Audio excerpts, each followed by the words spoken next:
gospel of our Savior. Praise to you, Lord Christ.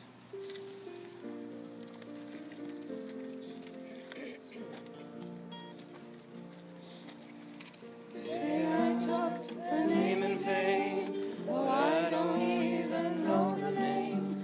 But if I did, well, really, what's it to you? There's a blaze of light in every word. It doesn't matter what you heard. The holy, the broken, hallelujah, hallelujah, hallelujah, hallelujah, hallelujah.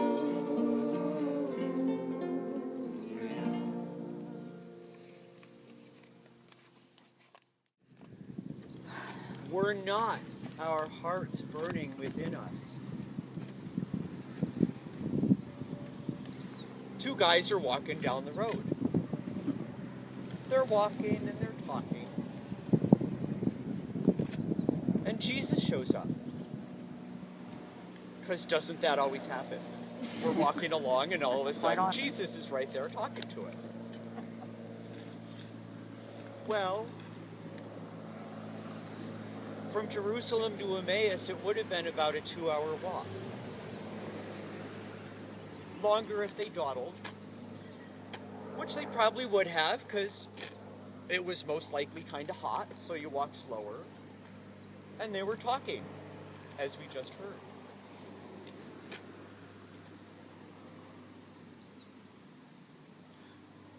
Luke's author doesn't tell us why the two disciples were going to Emmaus.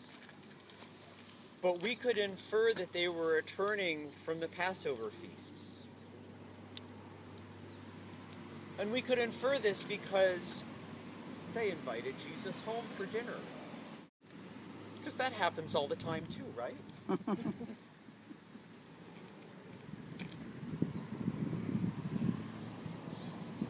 Because I'm kind of a big church nerd, I listen to sermons online sometimes. And I was listening to one of my favoriteest preachers one day, and he talked about working with a school district in West Virginia.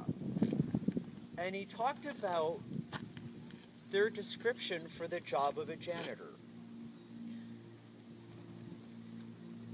And he said that the job description included that janitors know dirt when they see it. They know dirt when they see it. And then he took that and talked about what our responsibilities as Christians are. And that one of our responsibilities, part of our job description as Christians, do you know where this is going? Is that we know God when we see God. We know God in the sounds around us. In all of this beautiful creation that we are so privileged to be part of.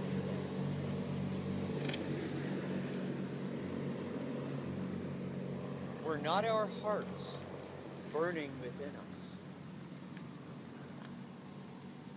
Now, some of you know, or could tell, by the title Venerable, which I'm not completely fond of, but I've got it, so there you have it, that I'm a deacon. You can tell by the stole. And deacons have a particular charge. It's laid out in the ordination rite in the Book of Common Prayer, so if you're really going to get church nerdy, you can go and look it up later if you really want to.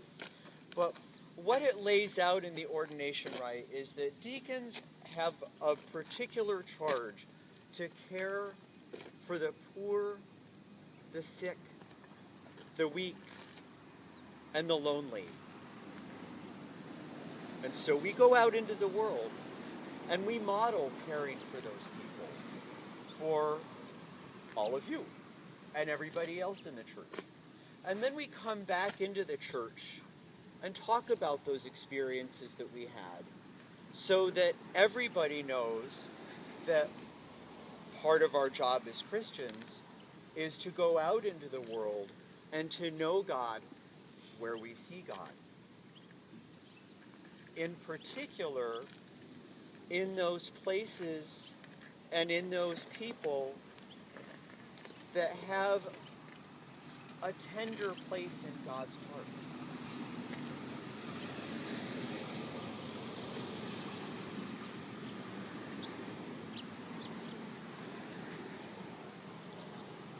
Now, often when I preach, I bring all of the things from out in the world that are not particularly the happiest things that we have going on, and I'll talk about them here. So everybody knows where we might go and identify the poor and the sick and the marginalized and oppressed and be God's hands and feet in the world. But just like you all get a break from the confession because it's Eastertide, you get a little break from me talking about all of the ugly things that are going on in the world. However, because it's Eastertide, I put before you something else that's in the Book of Common Prayer that you'll remember having experienced from time to time, and that I believe Daniel talks about once in a while. It's our baptismal vows. And I bring those before you because there are a couple that are particularly noteworthy for us, for our purposes this morning. Will you seek and serve Christ in all people, loving your neighbor as yourself? In all people. And all God's children say, we will with God's help. Right? Mm-hmm. And we are asked,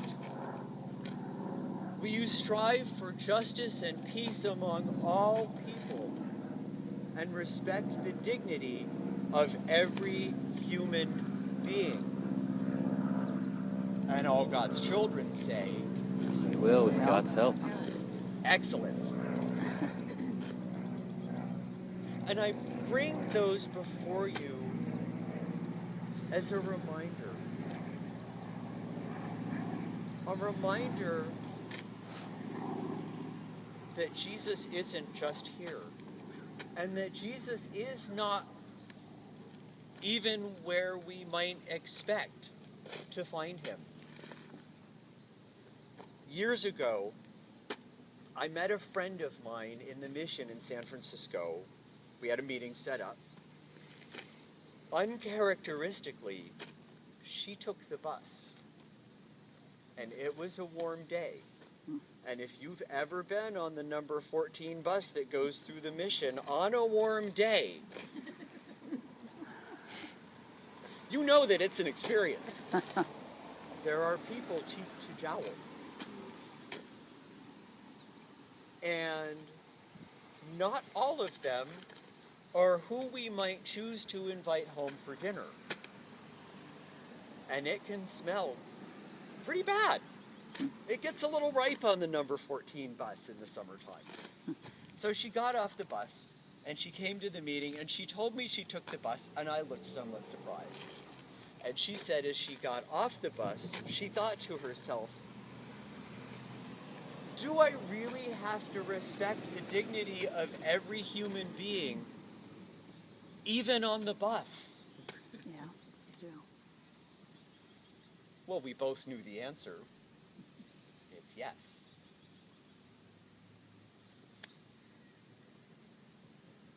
The fact is that for we Christian people, Jesus goes everywhere with us. And he does that by being present in every single person we encounter.